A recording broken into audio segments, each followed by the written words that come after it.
वकिलावर हल्ल्याचा विषय आज एक फोटो आणि पोस्ट व्हायरल झाली आहे।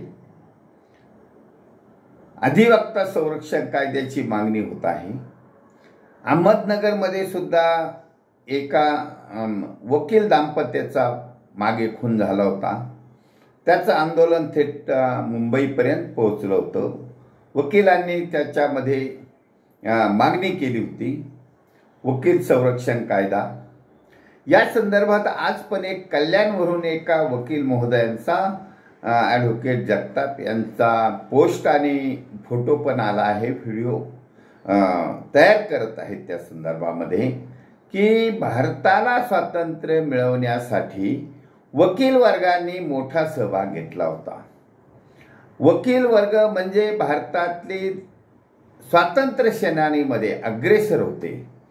महात्मा गांधी वकील होते, लाल बहादूर शास्त्री, पंडित जवाहरलाल नेहरू अशा दिग्गजांनी भाग घेतला होता।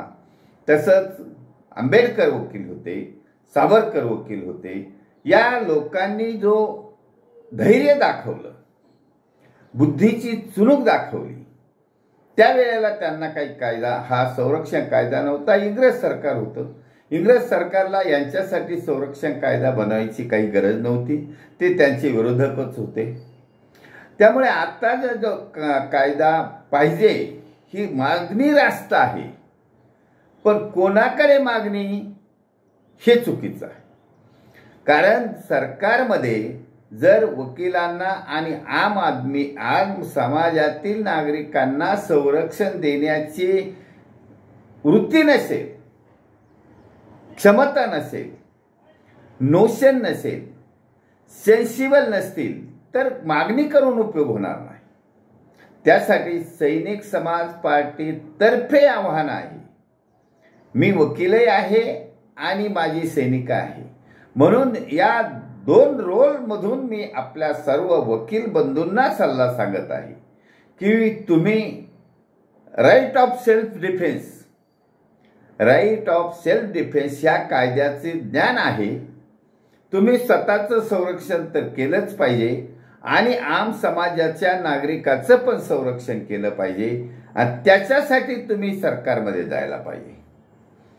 मागणी करू नका, सरकारमध्ये सामील व्हा, वकिलांनी सामील व्हा। तुम्हाला पॅट्रियोटिक सिटीझनचं साथ आहे, माझी सैनिकांची साथ आहे। त्यामुळे तुम्ही स्वतःच्या संरक्षणाऐवजी आम समाजाचं संरक्षण करणं आवश्यक आहे।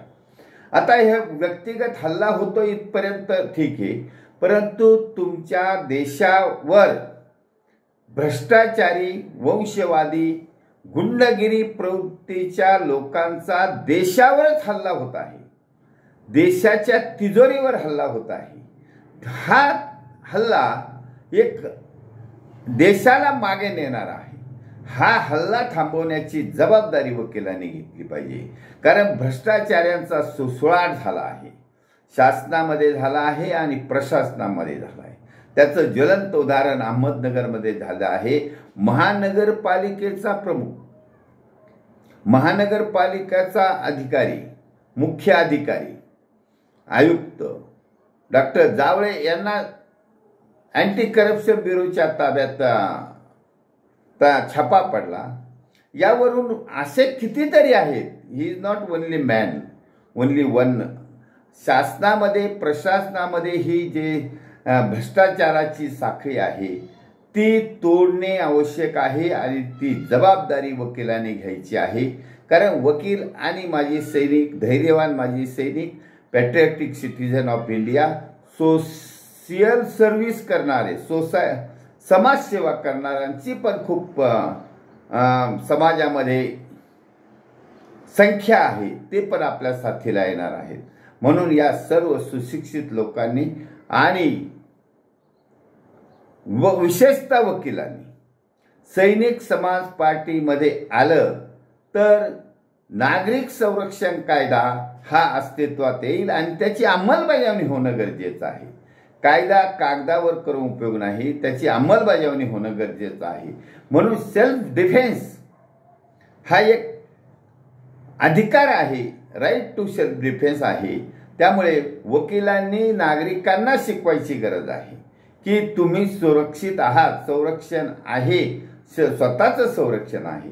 त्यामुळे वकील बंधूंना आजच्या व्हिडिओद्वारे विनंती करण्यात येत आहे की तुम्ही समाजाचे डोळे आहात. तुम्ही सैनिक समाज पार्टीमध्ये जॉईन व्हावं आणि सैनिक समाज पार्टीच्या माध्यमातून तुम्ही स्वतः कायदा करण्यासाठी आमदार, खासदार, मंत्री व्हावं अशी विनंती आहे. भारत वर्ष की जय. छत्रपती शिवाजी महाराज की जय. सैनिक समाज पार्टीचा विजय असो.